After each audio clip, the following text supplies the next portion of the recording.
Well guys, with yesterday being Monday, the first week of spring training is officially in the books, and as such, I wanted to do a recap type of video where I looked through the most interesting moments that occurred in these first few initial games. This is going to be a mix of moments that I detail in their own dedicated videos throughout the last 7 days, along with a healthy dose of others that I either didn't want to make an entire segment on, or I may have missed initially. With this being said, let's hop right into it, first touching on the ABS challenge system. So far, it's been really interesting to see how teams have been using it, at this point largely banning their pitchers from throwing them out, with Dave Roberts saying specifically that if one of his own hurlers challenges a pitch, they better be right. But you know who wasn't right in an extreme way early on?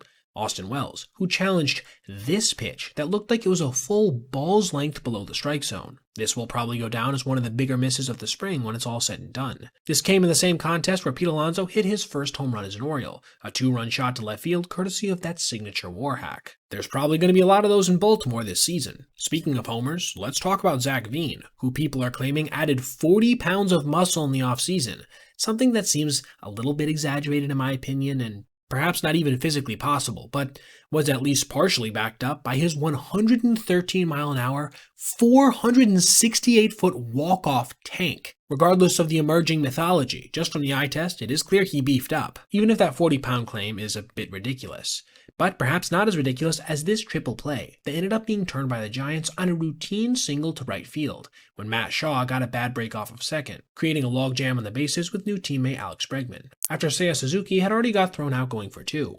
The sophomore infielder then got tagged out because he just walked off the bag, prompting iconic announcer John Miller to call the maneuver boneheaded. But this wasn't even the funniest call from this game, as just 1 inning later, when Miller asked Hall of Famer Jeff Kent about the time that A-Rod slid hard into him at second around the turn of the century, he had this to say. Yeah, I did. He tore my knee up. He slid and rolled his fat ass past the base, the son of a bitch, and put me out for a little while. I was not happy about that. You just don't hear that level of honesty typically on an MLB broadcast. In other news, the Red Sox dog-walked a college team by a final score of 18-3, despite them only taking 6 innings worth of at-bats, reminding everybody who was watching of how big the difference really is between an NCAA team, even one that's been as good as Northeastern in recent years, and a professional ball club. And this wasn't even close to being their A squad, probably more like their C. But it didn't matter.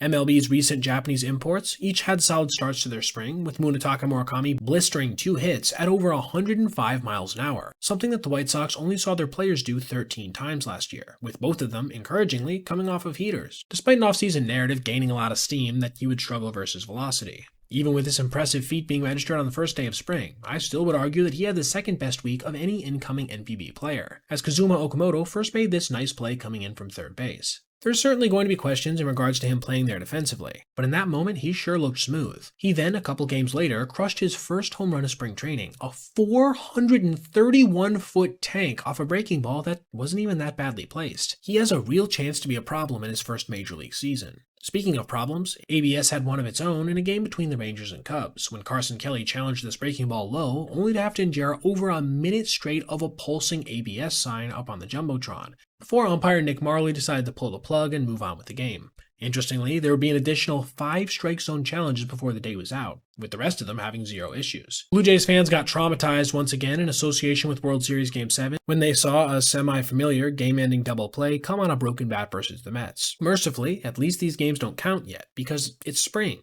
right? But you know what one issue with spring is? A lack of footage. There's been a few notable moments that have been hard to verify because not all games are televised. The most interesting among them, to me, being that Matt Waldron apparently threw an 87.2 mile-per-hour knuckleball, a pitch that would have broken the official MLB speed record on this offering by over 2 full miles an hour. But because I was unable to find any reputable video of it, I'm going to have to wait and see if this was a misread, or if he indeed is tossing near 90-mile-per-hour knucklers in his next outing. Some nasty pitching that we did get a good look at came courtesy of the arm of Cam Schulke, who absolutely blew the mind of longtime announcer Tom Hamilton, a legend of the broadcasting world, by alternating his arm angles pitch to pitch. Well, what are you?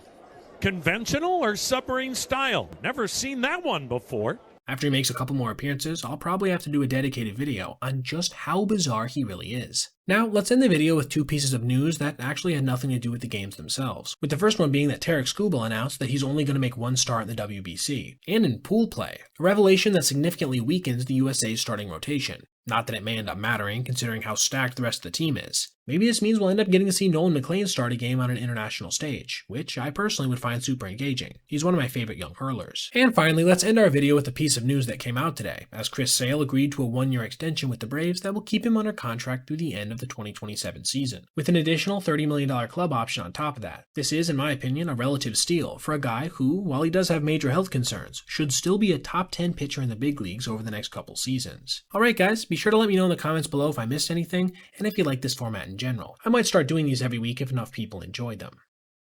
Alright everybody, if you made it this far, I appreciate you watching, and if you did, consider checking out any of these other videos on your screen right now for other content just like this. Also, if you ever see anything you'd like to see me detail in the video, feel free to reach out to my email, basebepoet@gmail.com, and if I end up using your idea, I'll give you a shout out. Thanks for watching. Have a great rest of your day.